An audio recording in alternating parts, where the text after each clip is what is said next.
What you're about to see is one of the most tense and exciting scenes ever captured on camera. Imagine a lone police officer facing a cliff, and there, about to fall, a desperate lynx with nowhere to go. The rescue seemed impossible.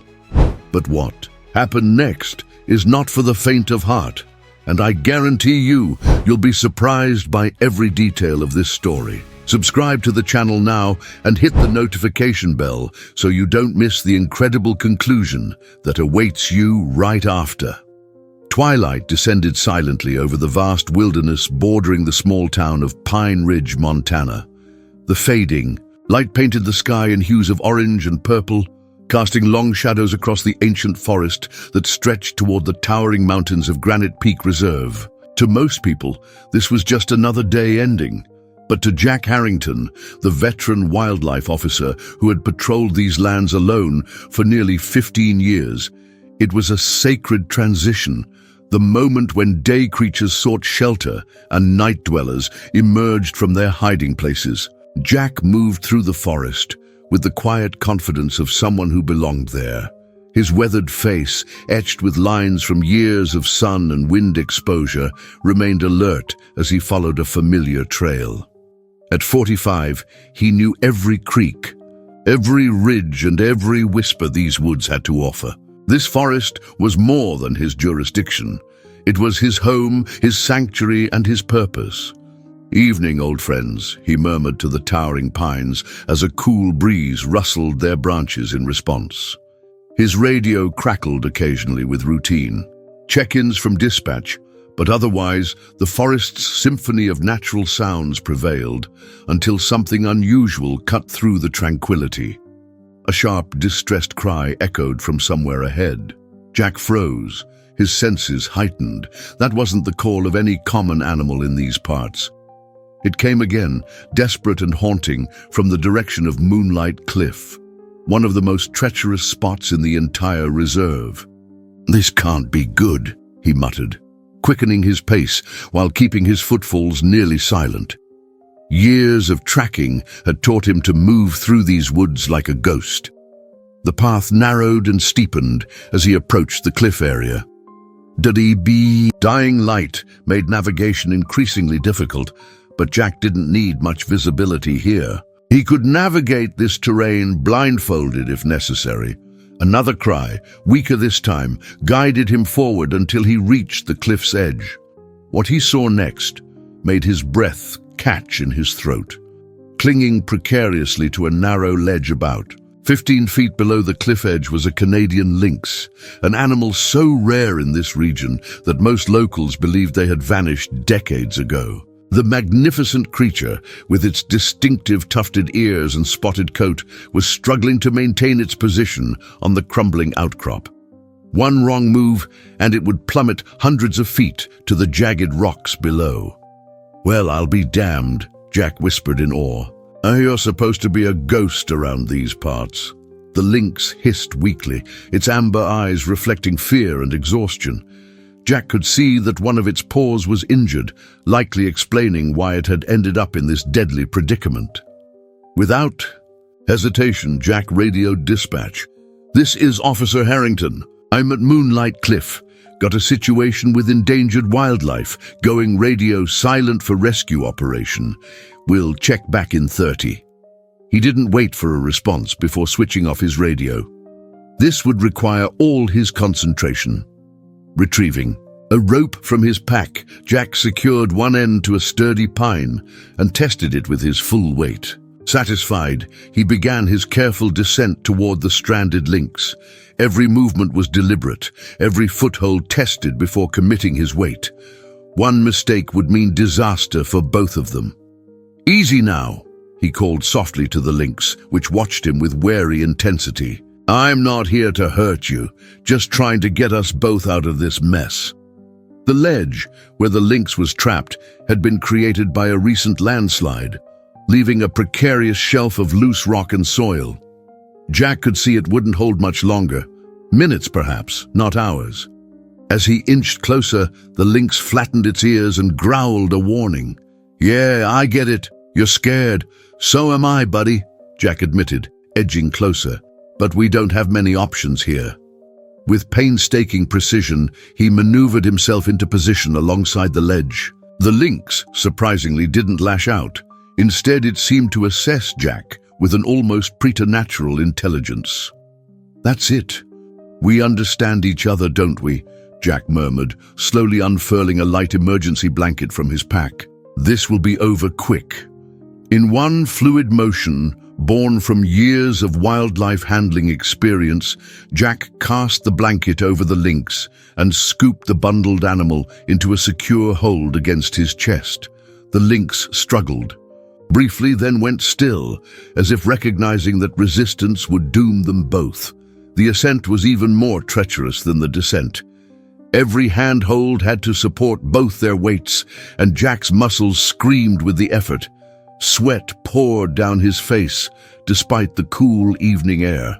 By the time he hauled them both over the cliff's edge to safety, darkness had fully claimed the forest.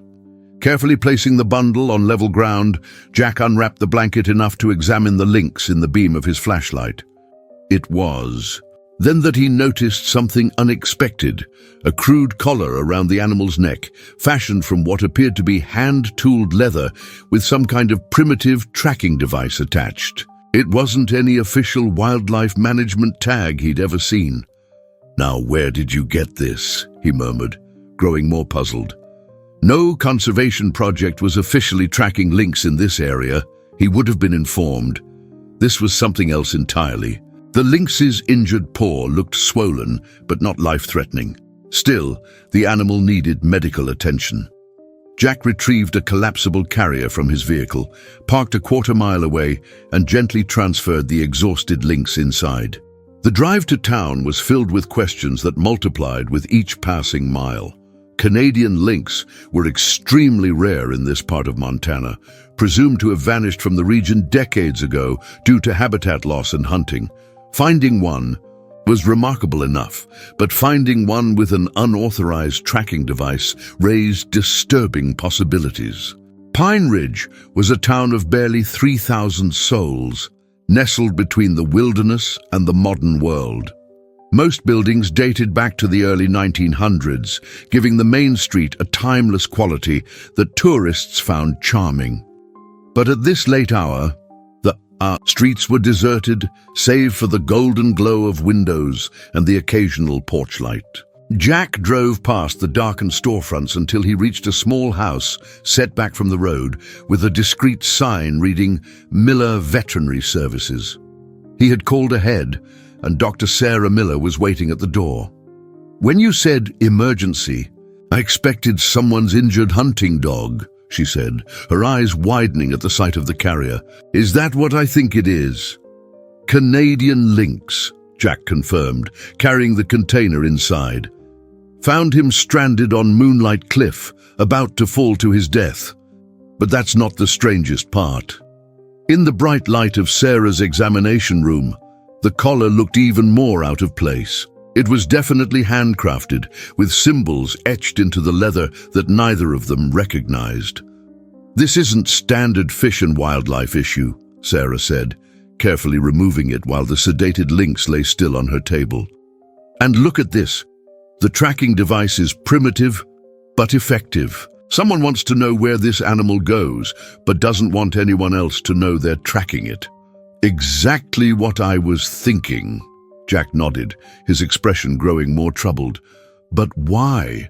And how is there even a lynx here to track? There hasn't been a confirmed sighting in this area for nearly 20 years. Mighty, Sarah's examination continued, her hands gentle but thorough. "Male, approximately 3 years old, good condition aside from the paw injury and some dehydration. He's not malnourished, which suggests that someone's been looking out for him," Jack finished her thought. "Or that there's a sustainable population we don't know about." Their eyes met across the examination table, both recognizing the implications. If there was indeed a hidden population of Canadian lynx in Granite Peak Reserve, it would change everything, including the legal status of large portions of land currently being eyed for development. Outside the window, the Montana night deepened, Stars appeared in brilliant clusters above the small town, oblivious to the mystery that had just landed in their midst. Jack couldn't shake the feeling that rescuing this lynx was just the beginning of something much larger, something that would challenge everything he thought he knew about the wilderness he'd sworn to protect. The morning light filtered through the blinds of Sarah Miller's veterinary clinic as Jack entered, carrying 2 cups of coffee from Maggie's diner across the street. The lynx had spent the night in a secure recovery kennel, and Jack had barely slept, his mind churning with questions about the mysterious animal and its even more mysterious collar. "Thought you could use this," he said, handing Sarah a steaming cup. Dark circles under her eyes suggested she'd been up most of the night as well. "You're a lifesaver," she replied, accepting the coffee gratefully. "Our patient had quite a restless night. Kept pacing and looking toward the window, almost like he was searching for something."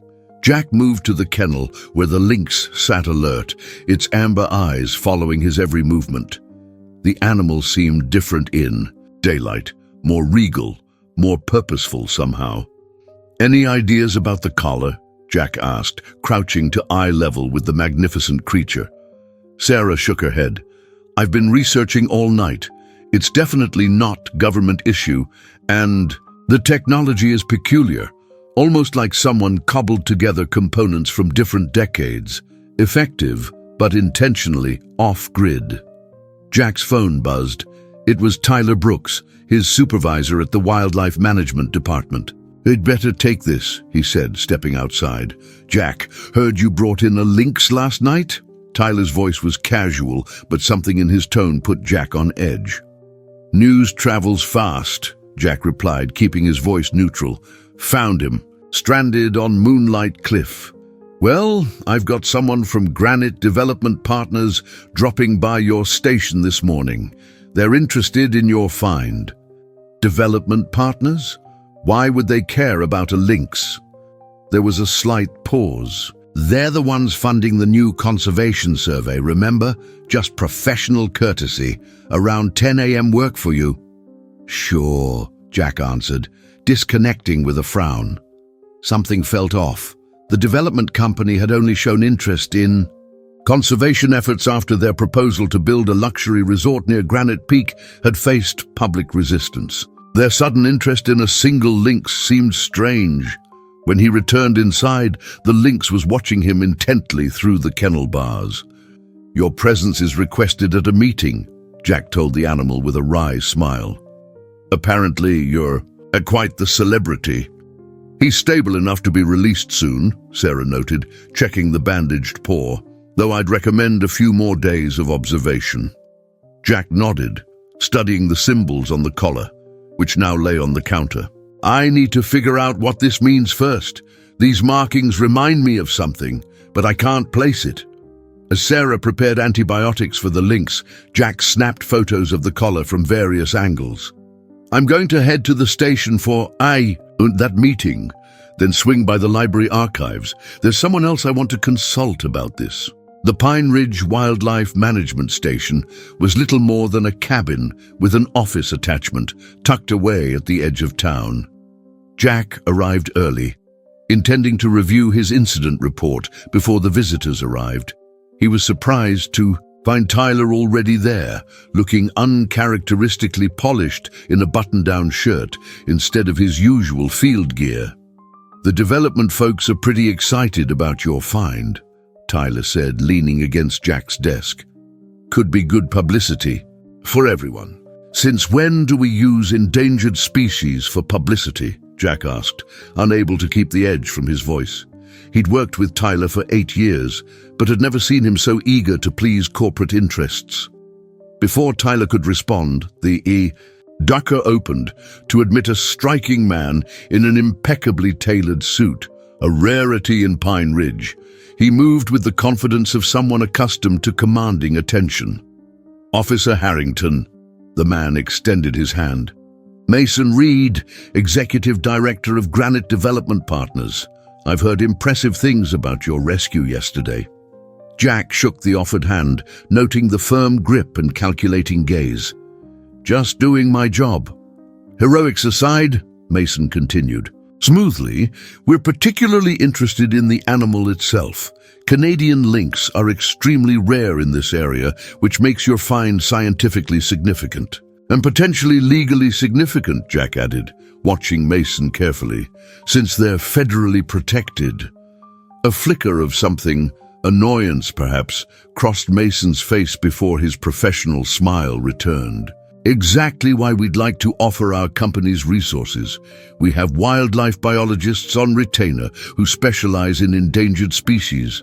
They could take over the lynx's care, run proper genetic tests, the works. That's very generous, Jack replied. But Dr. Miller is more than qualified, and the animal will be released back into the wild once recovered. Of course, Mason agreed too quickly. But surely you'll want to attach a proper tracking device first. Our team has state-of-the-art equipment. We'd happily cover all costs. Tyler jumped in. It's a good offer, Jack. The department's budget for tracking equipment is practically non-existent this year. Jack's instincts were screaming warnings now. Strange that your company is so interested in one lynx. Mason's smile never wavered. We're committed to understanding the ecosystem we hope to become part of. Finding a Canadian lynx changes certain parameters of our environmental impact assessment. I'll consider the offer, Jack said finally, but for now the lynx remains under Dr. Miller's care. Of course, Mason nodded, handing Jack a business card. Please call me directly when you're ready to discuss further. And if you find any more of these magnificent creatures, we'd be very interested to know. After Mason left, Tyler lingered, fidgeting with a pen from Jack's desk. You could be more cooperative, you know. Granite development could bring a lot of jobs to Pine Ridge. Since when did wildlife management become about job creation? Jack asked, studying his old friend and colleague. What's really going on here, Tyler? Nothing's going on, Tyler insisted. I'm just thinking about the bigger picture. This town needs economic revitalization more than it needs another protected species complicating things. Jack said nothing, as Tyler departed, leaving him alone with mounting suspicions. He gathered his things and headed to the Pine Ridge Historical Library, housed in a stone building that had once been the town's first schoolhouse. The library was quiet, with only the elderly librarian, Mrs. Winters, sorting books at the front desk. Jack nodded a greeting and made his way to the local history section, where he began scanning titles related to the region's wildlife history. You won't find what you're looking for in those books, came a soft voice behind him. Jack turned to find an elderly Native American woman watching him with keen, dark eyes. He recognized her immediately as Emma Whitefeather, whose family had lived in the region since before Pine Ridge existed. Though in her 80s, she stood straight as a pine, with silver hair braided down her back and an aura of quiet dignity. Miss Emma? Jack removed his hat respectfully. I didn't know you were a mind reader. A smile touched her weathered face. When a wildlife officer starts digging through historical records the day after rescuing an animal everyone thought was gone, it doesn't take magic to guess what he's looking for. Jack hesitated, then pulled out his phone to show her the photos of the collar. Have you ever seen markings like these? Emma's expression shifted, something like recognition flashing in her eyes. She glanced around the empty library before responding in a lowered voice. Not here. Come to my place this evening. Bring pictures of the animal too. Before Jack could ask more questions, she turned and walked away with surprising agility for her age. Jack watched her go, feeling like he'd just received both an invitation and a warning. That afternoon, Jack returned to the vet clinic to check on the lynx. Sarah was attending to a local farmer's injured sheep, leaving Jack alone with the remarkable feline. The animal seemed different somehow, more agitated, pacing its enclosure and occasionally pawing at the door. What's got you so worked up? Jack murmured, approaching the kennel. The lynx fixed him with an intense stare that almost seemed communicative. On impulse, Jack moved closer to the window. The lynx immediately focused in that direction, ears perked forward. Following the bow, animal's gaze, Jack looked out toward the distant mountains of Granite Peak Reserve. Something clicked in his mind.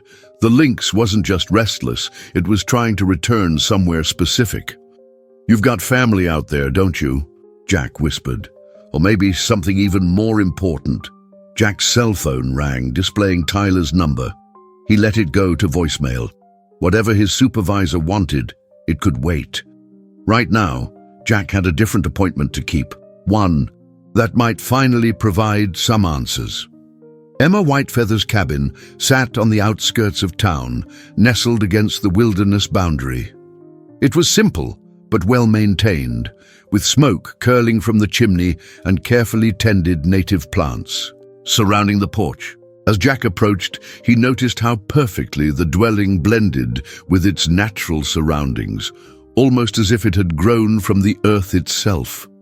Before he could knock, the door swung open, and Emma stood framed in the warm light from within.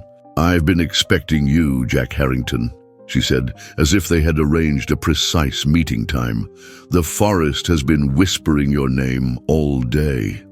Jack removed his hat as he stepped inside, immediately enveloped by the scent of herbs and wood smoke. The small living room was filled with books, artifacts, and what appeared to be hand-drawn maps of the surrounding wilderness pinned to one wall. "You said you recognized these markings," Jack said, showing her the collar photos again. Emma studied them, her face giving nothing away. Then she turned to an old cedar chest in the corner, retrieving a worn leather journal that looked decades old. Opening it carefully, she revealed pages of handwritten notes and sketches, including symbols identical to those on the lynx's collar. "This was my grandfather's journal," she explained. "He was a keeper of knowledge for our people and a guardian of certain secrets. What you've found, Jack Harrington, is not just an animal. You've stumbled upon a story that began long before either of us was born, and one that certain people would prefer remained buried." Emma Whitefeather's weathered hands traced the symbols in her grandfather's journal, her touch reverent. The small cabin seemed to grow quieter, as if the very walls were leaning in to listen. "My grandfather, Joseph Whitefeather, was born when this land had different boundaries, not just on maps, but in people's hearts," she began. "He witnessed the arrival of settlers, the building of Pine Ridge, and the gradual pushing back of our people and the wilderness." Jack sat motionless, sensing he was being granted access to something precious and protected. "The lynx you rescued isn't just any lynx," Emma continued. "Our people have long believed that Canadian lynx are messengers between worlds, guardians of secret places. When the government declared them vanished from this region decades ago, we knew better." She turned to a map in the journal, pointing to an area deep within Granite Peak Reserve, marked with the same symbols from the collar. "This is what some of our elders called the sanctuary. It's a hidden valley, difficult to access, where several families of lynx have been protected for generations." "Protected by whom?" Jack asked, leaning closer to study the crude map. "By an alliance formed nearly 70 years ago," Emma replied. "After years of hunting had decimated the lynx population, a small group understood their importance. Not just my grandfather and other tribal elders, but also some of the town's founding families. They created a pact to ensure the lynx would survive, hidden from those who would harm them." Jack's mind raced. "So the collar, it's part of this protection system?" Emma nodded. "The collars are handcrafted by guardians, designed to help track the lynx without modern technology that might be detected or hacked. Each guardian family had their own symbol." She pointed to one mark on the collar. "This was my grandfather's mark, and this one belonged to the Carson family, who owned the original timber mill." "So there are still people maintaining this pact today?" Jack asked incredulously. "Fewer each year," Emma sighed. "Many of the original families have moved away, or their children lost interest in the old ways. I'm one of the last who remembers the full story." She fixed Jack with a penetrating, gaze, which makes what's happening now all the more dangerous. Jack felt a chill despite the warmth of the cabin. And what exactly is happening now? Instead of answering directly, Emma rose and moved to a window facing the mountains. Strange movements. In the forest these past months, new trails appearing where none should be, equipment left behind, and the lynx becoming agitated, straying from their usual territories. Like the one I found on the cliff, Jack murmured. He was searching, Emma said with certainty. Something has disturbed the sanctuary. Jack's thoughts immediately turned to Granite Development Partners. There's a company planning a resort in the foothills. Could they be exploring the area already? Their interest goes beyond building. Vacation homes, Emma said darkly. The sanctuary sits atop something more valuable than scenic views. What do you mean? Emma returned to her grandfather's journal, flipping to pages showing geological surveys. These mountains hold secrets beneath their roots, rare minerals that have become increasingly valuable in recent years. My grandfather documented surveys conducted secretly in the 1950s that revealed significant deposits near the sanctuary. The pieces were beginning to align in Jack's mind, so a luxury resort could be cover for a mining operation. It would explain their urgency to secure permits before anyone discovers the lynx population, Emma confirmed. A federally protected species would complicate their plans considerably. Jack leaned back, processing the implications. That's why Reed was so eager to take possession of the lynx. If it disappeared, there'd be no evidence. Emma watched him carefully. You understand now why the Guardians have kept this secret for so long. But our numbers have dwindled, and we need new allies.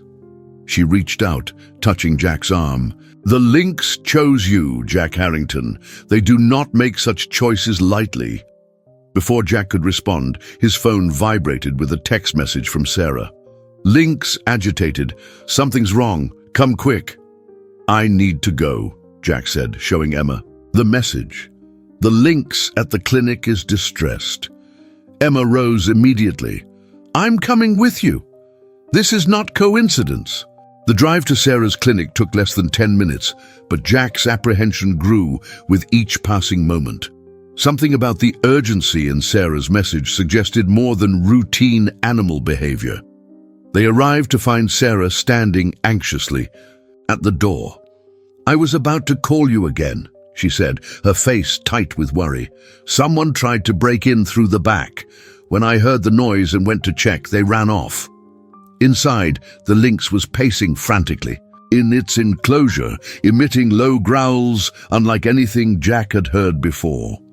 He started acting this way about an hour ago, Sarah explained. At first I thought he was just restless, but then came the break-in attempt. Emma approached the kennel, speaking soft words in her native language. To Jack's astonishment, the lynx immediately focused on her, its agitation visibly decreasing. He senses what's happening, Emma said quietly. Others of his kind are in danger. Jack turned to Sarah. Did you see who tried to break in? She shook her head. Just a shadow, but they were determined, broke the back window lock before I scared them off. They'll be back, Emma stated with certainty. The lynx needs to be moved somewhere safer tonight. Jack considered their options. My cabin is remote with good security. We could take him there temporarily. Sarah looked uncertain. Is that wise? He's still recovering. More dangerous to leave him here, Emma insisted. Those who want him will not be deterred by a locked door. Decision made, they carefully transferred the lynx to Jack's transport carrier. As they loaded the animal into Jack's truck, Sarah handed him a small bag of medical supplies. Call me if his condition changes, she instructed. And Jack, be careful. Whoever tried to break in knew exactly what they were after. Jack nodded grimly. Lock up tight tonight, Sarah, and maybe stay with a friend if you can. The drive to Jack's cabin took them along dark forest roads, the headlights cutting a narrow path through the dense wilderness. Emma sat silently beside him, occasionally murmuring reassurances to the lynx in the carrier behind them. "There's something I don't understand," Jack said after several minutes. "If these Lynx have been secretly protected for decades, why is all this happening now?" Emma's face was illuminated by the dashboard lights, highlighting the deep lines of concern. The original pact included a promise to keep the sanctuary's location secret, but last year, one of the last Guardian families, the Prestons, left town suddenly after financial troubles. "I fear they may have sold their knowledge to Granite Development, or to whoever is backing them," Emma replied. "The timing aligns too perfectly to be coincidence." As they rounded a bend in the road, Jack suddenly noticed headlights behind them, approaching rapidly. "We've got company," he muttered, accelerating slightly. The vehicle behind them sped up to match, closing the distance. "They followed us from town," Emma said, her voice steady despite the danger. "They won't let us reach your cabin easily." Jack's mind raced through options. His cabin was still 10 minutes away, and the pursuing vehicle was now close enough that he could see it was a large black SUV with tinted windows. "Hold on," he warned, making a sudden turn onto a narrow fire road that few locals knew about. The truck bounced over the rough terrain, the Lynx growling its displeasure from the carrier. The SUV's headlights disappeared momentarily, then reappeared as it also made the turn. "They know these roads," Jack said grimly. "Or they have someone." "Who does?" Emma added pointedly. The implication wasn't lost on Jack. Someone familiar with the area was helping Granite Development, possibly someone from his own department. The fire road narrowed further, forcing Jack to slow as branches scraped the sides of his truck. Behind them, the SUV was having an even harder time navigating the tight passage, falling back slightly. "There's an old ranger outpost about half a mile ahead," Jack said. "We can shelter there temporarily." The abandoned outpost appeared through the trees, a small, sturdy structure used during fire seasons before budget cuts had closed it years ago. Jack still had the key from his early days with the department. He pulled the truck behind the building, cutting the lights. The SUV's headlights were visible through the trees, but had stopped some distance back, as if the driver was uncertain where they had gone. "Quick, inside," Jack directed, retrieving the Lynx carrier while Emma gathered the medical supplies. The outpost was dusty but intact, with basic furniture and a wood stove. Jack locked the door behind them and quickly closed the blinds on all windows before risking a small flashlight. "Will they find us?" Emma asked, helping to settle the Lynx's carrier in a corner. "Eventually, if they're determined enough," Jack admitted, "but it buys us time to think." He checked his phone. No signal as expected in this remote location. They were on their own. Emma opened the carrier, allowing the Lynx to cautiously emerge. Despite its injury, the animal moved with remarkable grace, exploring the unfamiliar space before settling near Emma, who had begun unpacking some dried herbs from her pocket. "For calming," she explained, crushing the herbs between her fingers and offering them to the Lynx, which sniffed them appreciatively.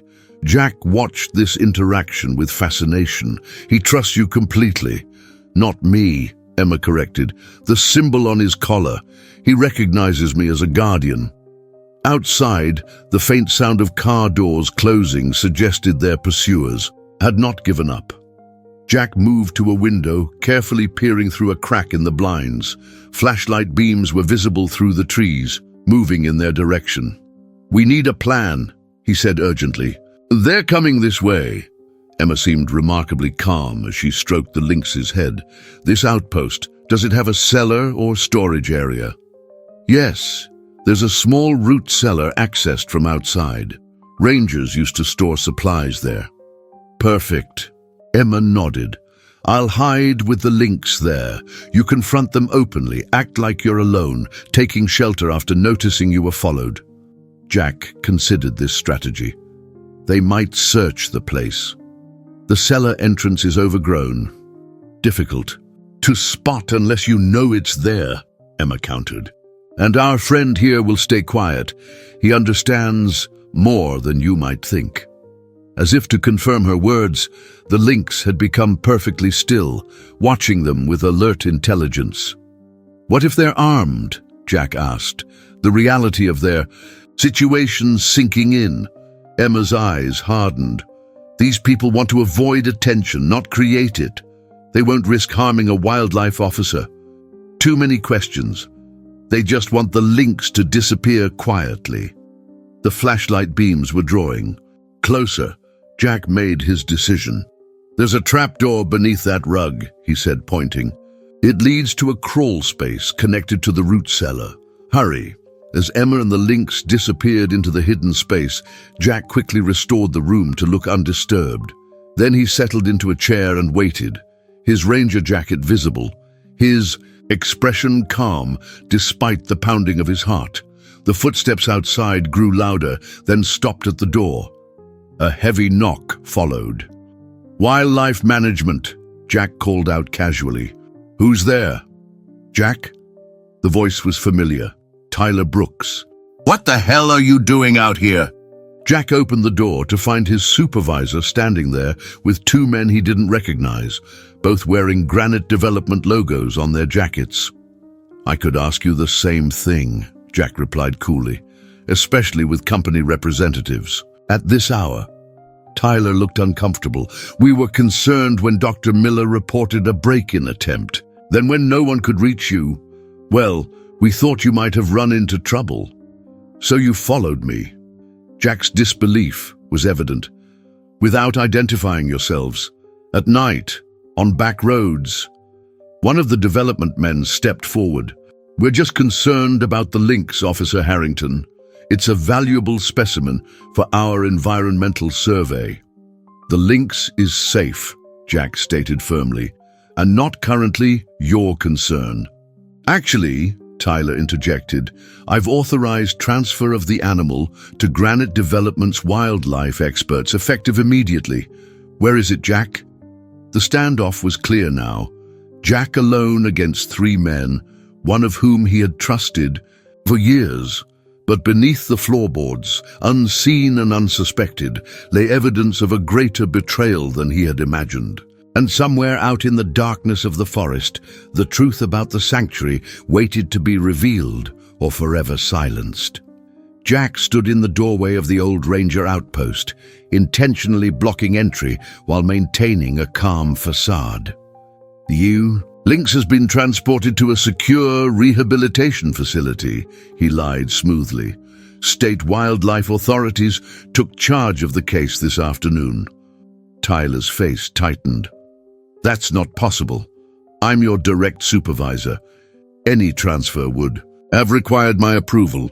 "Apparently not when potential endangered species trafficking is involved," Jack countered, watching the reaction of the two Granite Development men. "I received orders directly from the regional office. You can take it up with them in the morning." The taller of the two corporate men stepped forward. "Officer Brooks assured us that wouldn't be necessary. The animal was supposed to remain in Dr. Miller's care until our team could properly document it." "Plans change," Jack shrugged, "especially when someone tries to break into a veterinary clinic to steal a protected animal." The accusation hung in the air like smoke. Tyler shifted uncomfortably, avoiding Jack's gaze. "Look, Jack," he said finally, "nobody's trying to steal anything, but this Lynx could be significant for the future of Pine Ridge. The development project means jobs, tourism, economic growth, everything this town has been desperate for since the timber industry collapsed. And one inconvenient, endangered species could derail everything," Jack finished for him. "Is that why you're out here in the middle of the night with corporate muscle? To protect Pine Ridge's economic interests?" The second corporate man, who had remained silent until now, cleared his throat. "Officer Harrington, perhaps we've gotten off on the wrong foot.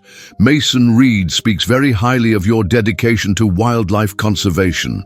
We share that commitment, which is precisely why we want to ensure this Lynx receives the best possible care and scientific documentation."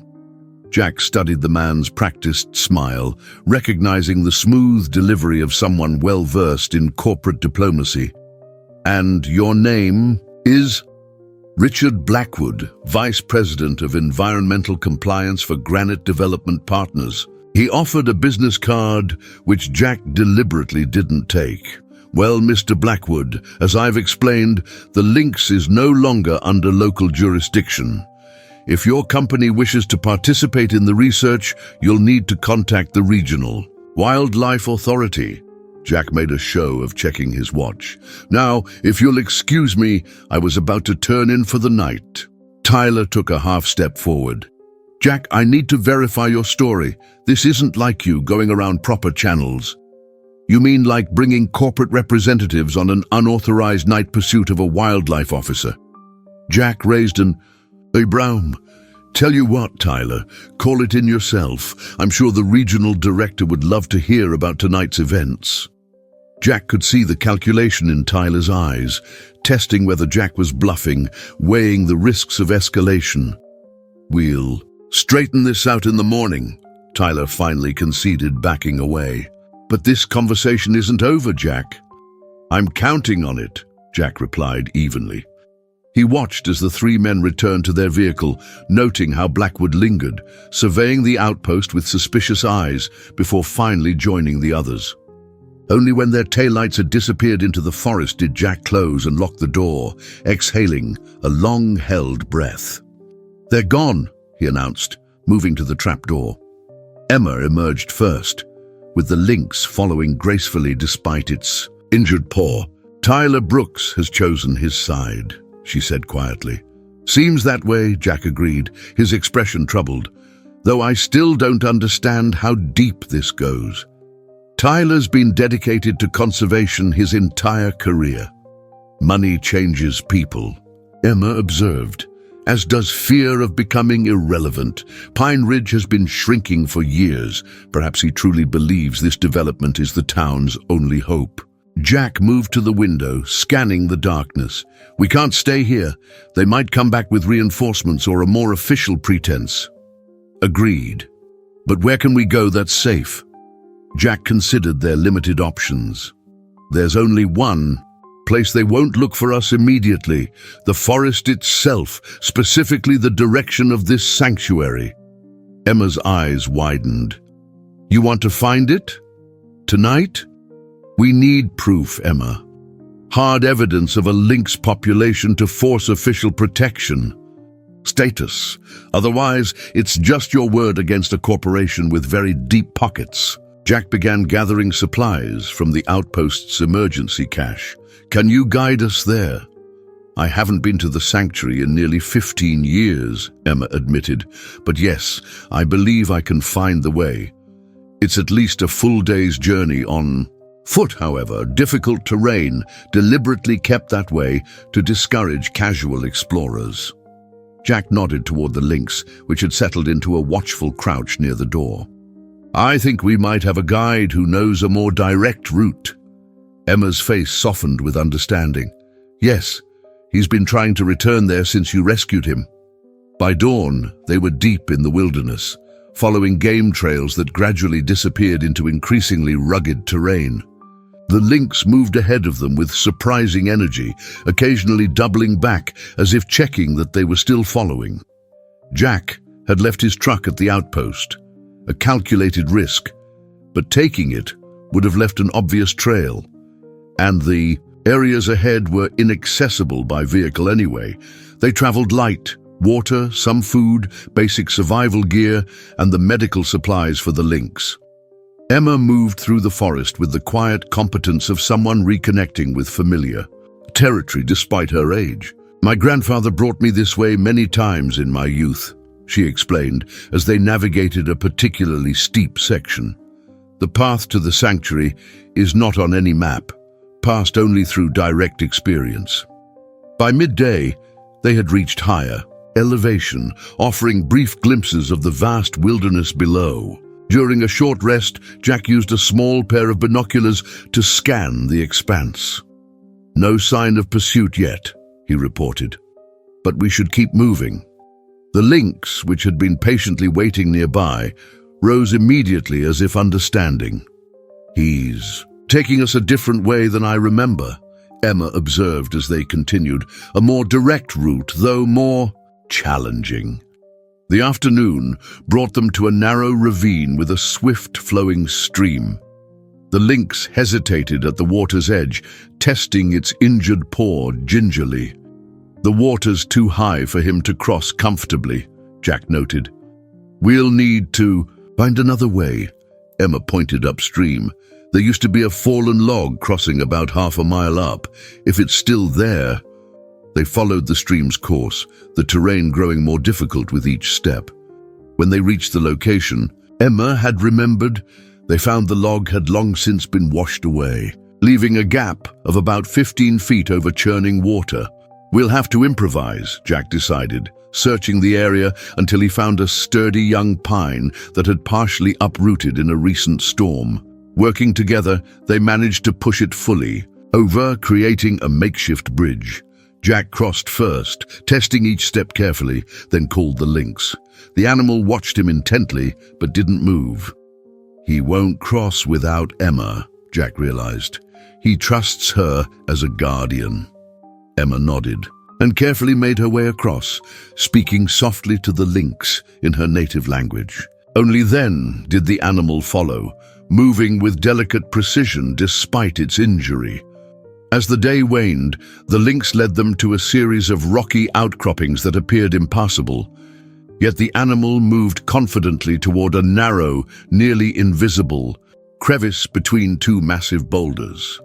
"This doesn't look familiar," Emma admitted as they squeezed through the tight passage. "The Guardians must have found new routes over the years." The crevice opened into a sheltered hollow surrounded by towering rocks, a natural fortress invisible from more than a few yards away. Signs of human presence were subtle but unmistakable. A stone fire ring, stacked firewood protected by a small overhang, and carved markings matching those on the lynx's collar. "A Guardian way station," Emma breathed, touching the markings reverently. "This confirms we're on the right path." As darkness fell, they made camp in the hollow, building a small fire for warmth.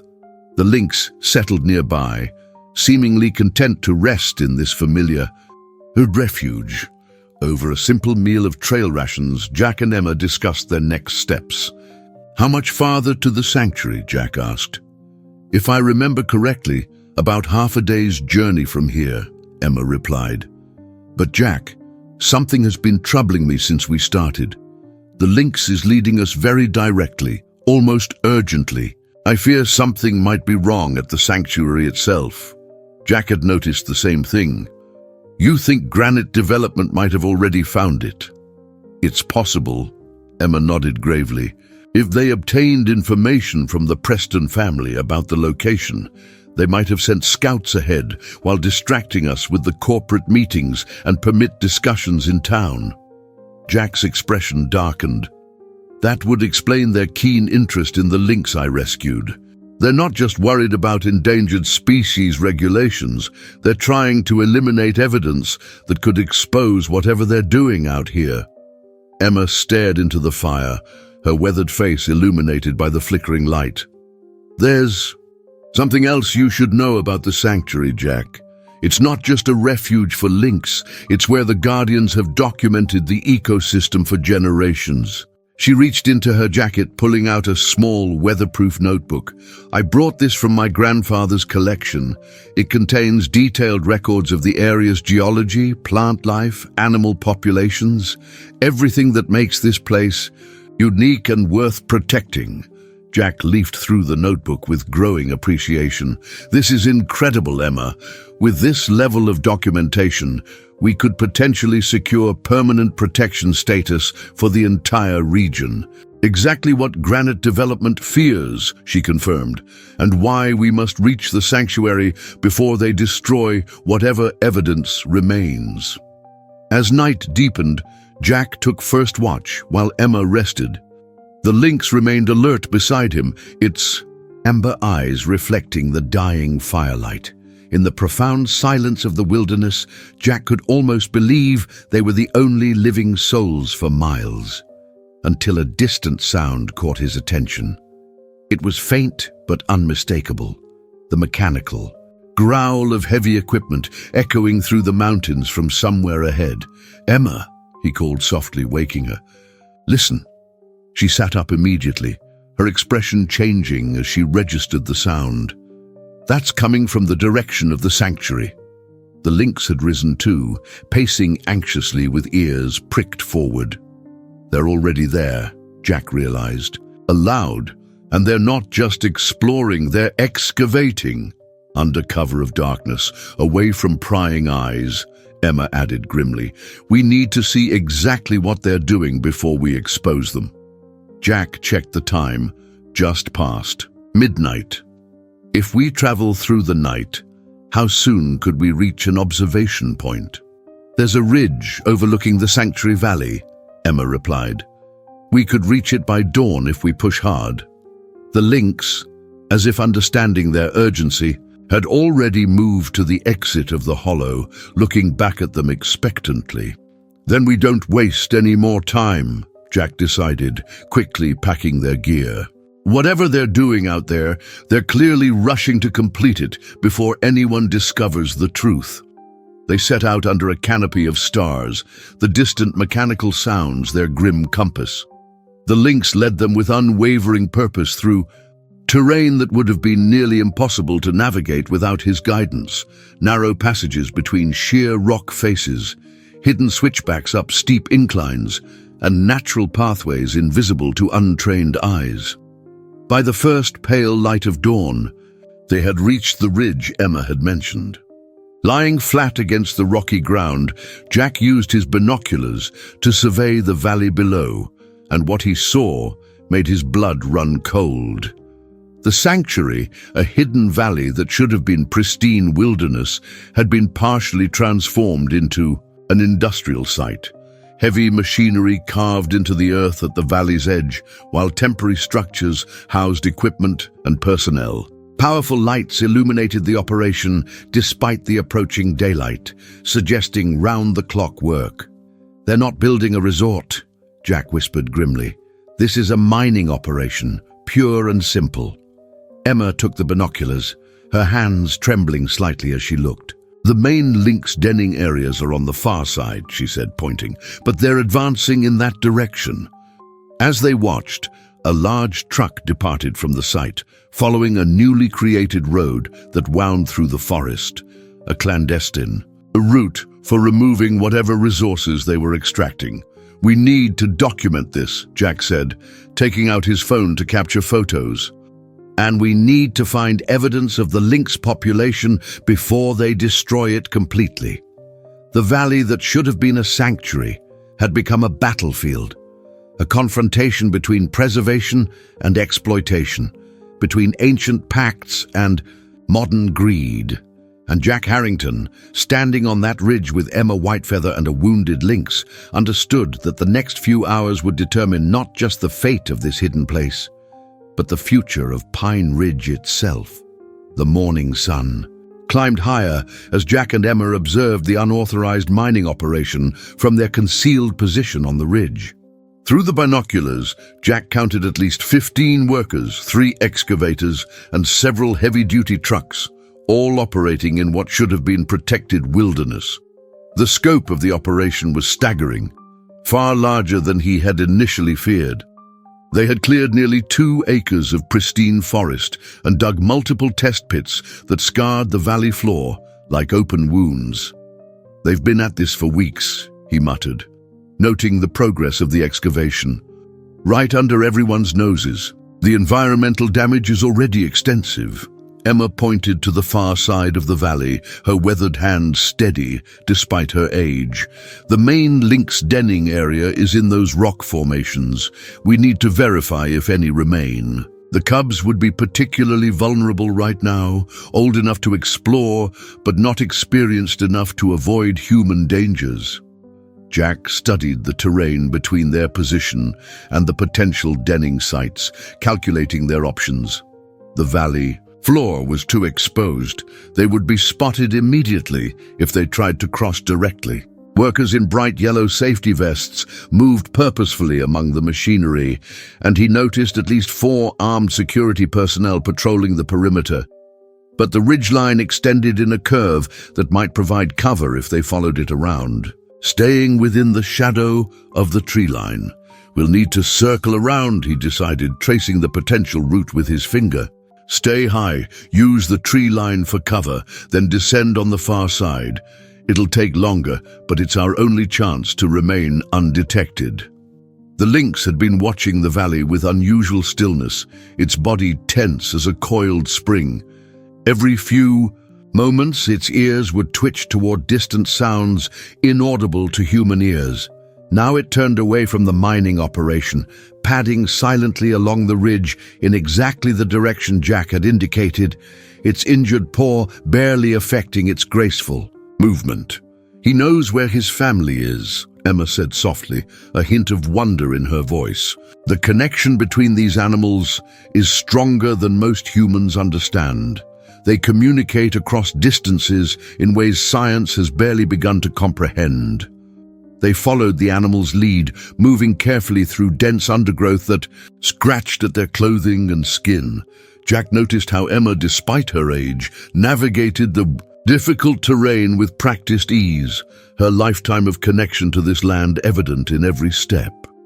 The journey was painstakingly slow, every movement calculated to avoid dislodging rocks or snapping branches that might give away their position. By mid-morning, they had circled halfway around the valley, now with a different angle on the operation below. From this vantage point, they could see additional concerning details that filled Jack with cold anger. Barrels of chemicals stacked. Near the excavation site, leaked dark fluid into the soil with no containment measures. A makeshift laboratory in one of the temporary structures had ventilation pumping unknown fumes directly into the air. Armed security personnel patrolled the perimeter with a vigilance that suggested they were protecting something far more valuable than a future eco-resort.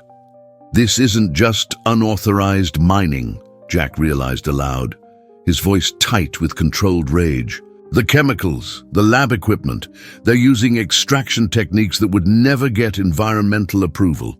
Those look like cyanide leaching setups, and those red containers are almost certainly containing acids for processing." Emma's expression was grim, deep lines etching her face as she stared at the desecration below.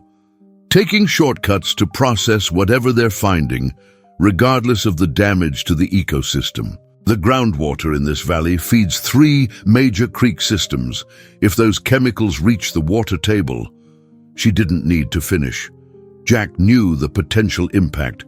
Dead wildlife, contaminated water sources that could affect communities miles away, damage that might take decades to heal. His hands tightened on the binoculars until his knuckles whitened. This wasn't just about the lynx anymore, though they remained the immediate priority. As they continued their cautious progress along the ridgeline, the lynx suddenly froze, every muscle in its sleek body locking into immobility. Then it dropped into a hunting crouch, amber eyes fixed on something ahead. Jack and Emma immediately did the same, scanning for danger. Ahead, barely visible through the trees about 30 yards away, was a granite development security guard performing a perimeter check. The man carried a rifle slung over his shoulder and moved with the alertness of someone expecting trouble. His uniform was different from the others, darker, more tactical, suggesting specialized training. Jack and Emma remained motionless, barely breathing, as the guard paused to survey the area. The man's gaze swept across their position twice, but the natural camouflage of forest shadows and undergrowth kept them hidden. After what felt like an eternity, he continued his circuit, speaking briefly into a radio clipped to his shoulder. "They've got the entire valley surrounded," Jack whispered once the guard was safely out of earshot. "Getting to the denning area won't be easy." That wasn't a standard security contractor. He looked ex-military. "They're taking this operation very seriously." The Lynx, however, seemed to have other ideas about their approach.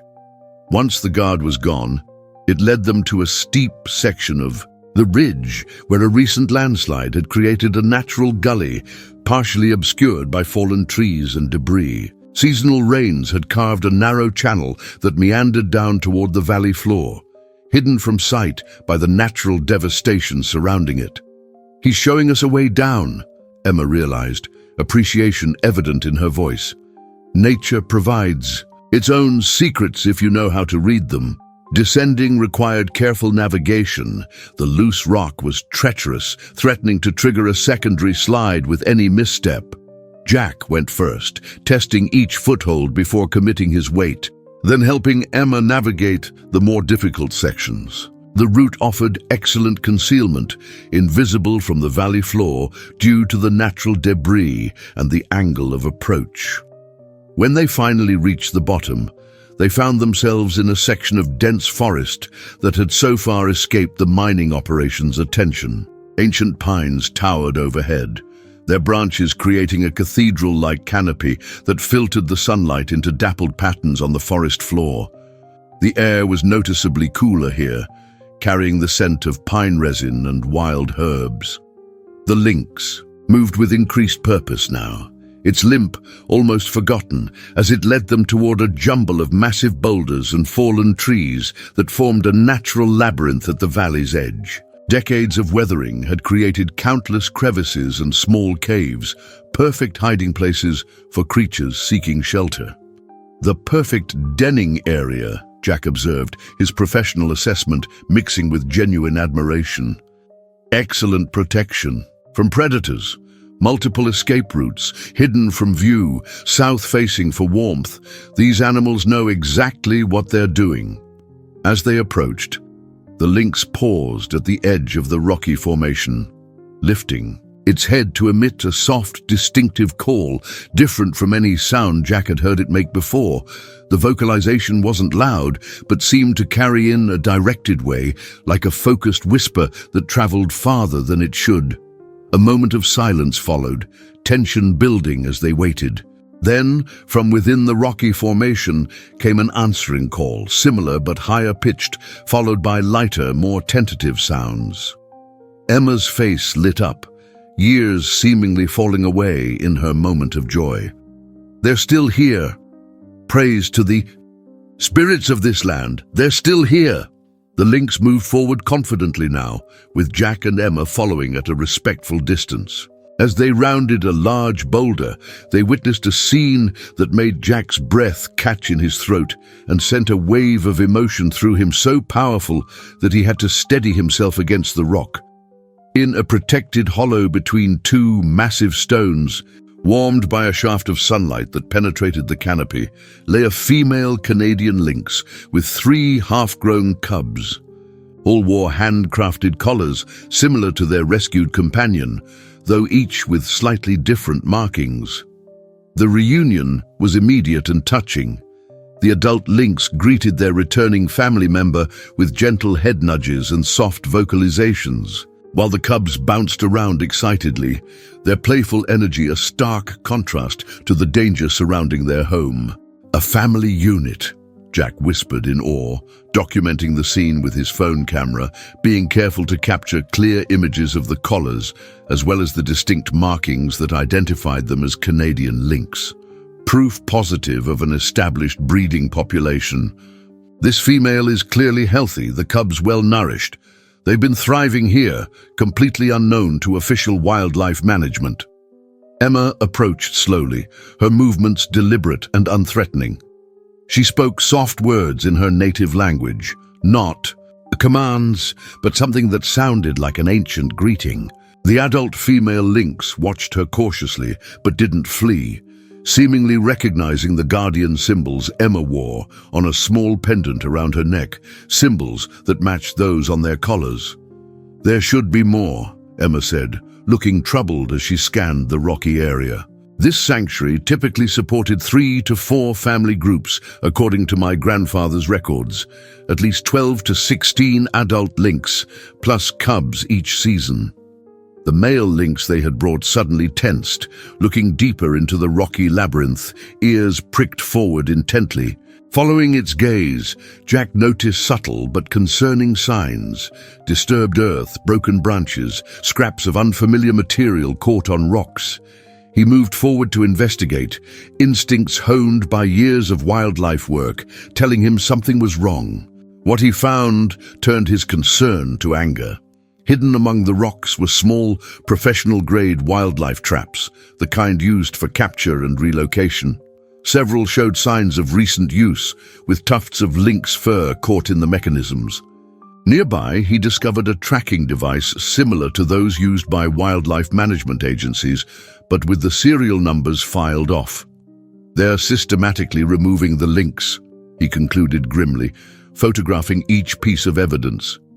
Eliminating the evidence before announcing their environmentally conscious development project. Based on these tracks, I'd say they've already captured at least 2 adults.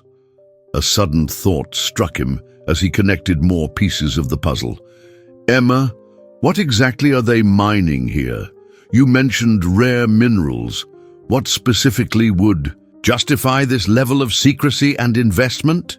Emma's eyes narrowed as she joined him, examining the traps with evident disgust. "According to my grandfather's records, this area contains significant deposits of tantalum and rare earth elements, components essential for electronics and renewable energy technology.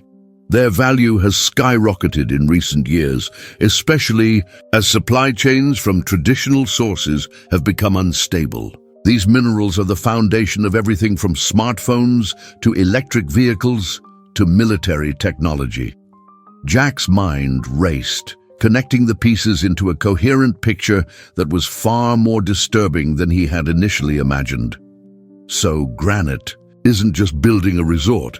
They're establishing a mining operation disguised as an eco-friendly development. The resort is just a cover story to gain access to these minerals without the environmental oversight that would come with a traditional mining permit.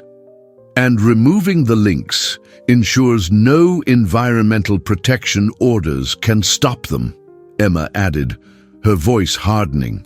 No endangered species, no habitat protection requirements. Jack checked his phone. No signal as expected in this remote location. The evidence they had gathered was trapped in his device, unable to reach the authorities who could take action. "We need to get this evidence out, photos of the Lynx family, the mining operation, everything. But we also need to protect these animals before Granite's wildlife teams find them." A sudden mechanical roar from the direction of the mining site made them all freeze, even the Lynx family going still and alert. The sound was closer than before, with the distinctive noise of trees being felled, accompanying the engine noise. The operation was expanding, working its way methodically toward the denning area. "They're accelerating their timeline," Jack said urgently, helping Emma to her feet. "We need to move these Lynx to safety, then get our evidence to the authorities. Before Granite can cover their tracks, they must have spotted us at some point and realized their secret is at risk." Emma looked at the Lynx family with concern, her eyes calculating distances and options. Moving them will be difficult. The cubs are old enough to travel, but finding a safe location. "We don't need to take them far," Jack countered, already formulating a plan. "Just away from the immediate danger while we expose this operation. Once we have official intervention, the Lynx can be properly protected in their natural territory." The sound of machinery grew louder, now accompanied by the crash of falling trees. The mining operation was advancing rapidly in their direction, perhaps only an hour or 2 away, at their current pace. "We don't have much time," Jack urged, gathering their limited supplies. "The family seems to trust you, Emma. Can you guide them to safety while I create a diversion?" Emma shook her head firmly. "Splitting up is too dangerous. The Lynx trust both of us now. They sense our intentions. There's an old guardian shelter, about 3 miles north of here, rarely used but still maintained. We can lead them there temporarily." As Emma worked to gain the female Lynx's trust, using the same calming herbs and gentle words that had worked with the male, Jack scouted ahead, ensuring their escape route was clear of security patrols. When he returned, he found a remarkable sight. Emma seated calmly on a boulder with the entire Lynx family gathered around her, surprisingly relaxed despite the approaching danger. "They understand more than most people would believe," she said simply, a hint of ancestral wisdom in her eyes. "Animals always know who stands with them and who stands against them. The old ones taught us to listen to their wisdom, not just impose our will upon them." Leading the Lynx family through the forest required patience and mutual trust. Jack marveled at how the adult lynxes seemed to grasp the urgency of the situation, keeping their cubs close and following Emma's guidance without resistance. They moved as a single unit through the wilderness, taking advantage of natural cover and avoiding exposed areas. By late afternoon, they reached the Guardian shelter, a well-camouflaged structure built into a hillside, invisible unless you knew exactly what to look for. Living vegetation grew across its roof, and the entrance was concealed by a natural arrangement of stones that appeared random but was clearly intentional. "This was built by my grandfather and the other original Guardians," Emma explained, as they settled the Lynx family inside. "It's been maintained by fewer hands in recent years, but it's still sound. The Guardians understood that sometimes nature needs a human ally to survive the worst of human greed." The shelter was simple but ingeniously designed, partially underground, to maintain a stable temperature with multiple hidden exit points and natural ventilation. Inside were basic supplies, dried food, water collection system, and even some rudimentary medical materials. The space was small but adequate, especially for temporary refuge. "The Lynx will be safe here temporarily," Emma assured Jack as the family explored their new shelter. The cubs had already found a corner to play in, their resilience a reminder of nature's adaptive capacity. "Now we need to focus on stopping Granite before they destroy everything." Jack reviewed the evidence they had gathered. Dozens of photos of the unauthorized mining operation, clear images of the Lynx family that proved their endangered status, pictures of the traps and tracking devices showing intentional removal efforts, and most importantly, Emma's grandfather's detailed records documenting decades of Lynx presence in the area. "We need to split up," he decided, weighing their limited options. "I'll head back to town with the evidence while you stay with the Lynx. If I'm not back within 48 hours, I know what to do." Emma nodded solemnly, her expression showing she fully understood the risks. The old Guardians had contingency plans for exposure if ever necessary. There are people in neighboring towns who would help. Journalists, environmental advocates, tribal authorities. This truth will not remain buried. Jack checked his supplies, preparing for a rapid journey back through difficult terrain. The fastest route would take me near their operation. Riskier, but I could gather more evidence on the way. Before he could depart, the male lynx they had rescued, now reunited with his family, approached him, studying him with those intelligent, amber eyes that seemed to hold ancient wisdom. "He's thanking you," Emma said softly. "In the old stories, lynx were messengers between worlds, creatures who could see what humans had forgotten how to see. They choose their allies carefully." Jack knelt to the animal's level, feeling a connection that transcended the usual boundaries between wildlife officer and subject. "We're not done yet, friend. I'll be back. That's a promise." As Jack prepared to leave, a distant sound stopped him cold. The unmistakable whoomp-whoomp of helicopter rotors echoing through the valley, growing steadily louder as it approached. Dear listeners, we hope this story of courage and connection with nature has touched your hearts. Jack Harrington's journey shows us that true riches aren't always those extracted from the earth, but those that live freely upon it. For more exciting stories exploring the bonds between humans and the natural world, don't forget to subscribe to our channel and activate the notification bell. Share in the comments your favorite moment from this Montana saga and what other environmental protection adventures you'd like to hear. Nature has many secrets to share, and we'll continue bringing these stories to you one narrative at a time.